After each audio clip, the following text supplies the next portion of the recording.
Hi friends. నేను మీ Prashanth fashions. Friends ఈరోజు video వచ్చేసి మీరు ఒక అమ్మాయిని చూడంగానే ఏం చూస్తారు? లేదా ఒక అమ్మాయి గాని మిమ్మల్ని చూడంగానే ఏం చూసేది తెలుసా? ఫస్ట్ ఒక అమ్మాయి ఒక అబ్బాయిని అబ్జర్వ్ చేసేది ఫస్ట్ తన హెయిర్ స్టైల్ అనమాట. ఎప్పుడైనా సరే మన అబ్బాయిలకి మన హెయిర్ స్టైల్ అనేది బాగోదు. ఒకటి షార్ట్‌గా ఉంటే గనక బజ్ కట్ చేపించండి. లేకపోతే మీడియంగా అయితే మన మహేష్ బాబులా పెంచండి. లేదు లాంగ్ హెయిర్ పెంచాలంటే లాంగ్ హెయిర్ ఏదో ఒకటిగా పెంచేయండి. ఓకేనా? హెయిర్ స్టైల్ అయితే పక్కా చూస్తారు చాలా మంది అమ్మాయిలు. అటెటది ఎక్కువ ఫస్ట్ ఇంప్రెషన్ ఇదే అనమాట. ఓకేనా? హెయిర్ స్టైల్ అనేది చాలా ఇంపార్టెంట్ చెప్తున్నాను. సెకండ్ వచ్చేసి ఫుట్‌వేర్ అనమాట.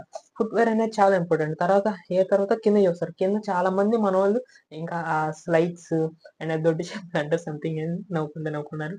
లేదు సరే. ఈ 2 మాత్రం పక్కా అబ్బా! ఫస్ట్ ఇంప్రెషన్ అమ్మాయిలు చూసేది ఇదే హెయిర్ స్టైలు అండ్ షూస్. ఓకేనా? షూస్ ఎప్పుడు క్లీన్‌గా ఉండాలి. White sneakers and black sneakers and loafers and formal shoes ఏదో ఒకటి వైట్ స్నికర్స్ అయినా ఉంచండి. అప్పుడు స్టాండర్డ్ అవుతారు. అండ్ మీరు దువ్వెనలో దూకునప్పుడు లేదంటే ప్లాస్టిక్ వాడొద్దు. వేస్ట్. వుడెన్ దువ్వెన్స్ వాడండి. వుడెన్ దువ్వెన్స్ వల్ల ఏమైద్దంటే ఆ స్వెట్ అనేది దీనికొచ్చేసిద్ది. మీరు దీన్ని క్లీన్ చేసుకొని మళ్ళీ వాడుకోవచ్చు. ఓకేనా? ఈ రెండైతే చాలా ముఖ్యం. అండ్ ఇంకోటి ఫాలో చేసి సబ్స్క్రైబ్ చేసుకోండి. ప్రశాంత్ ఫ్యాషన్స్. ఉంటాను ఫ్రెండ్స్. మరి బాయ్.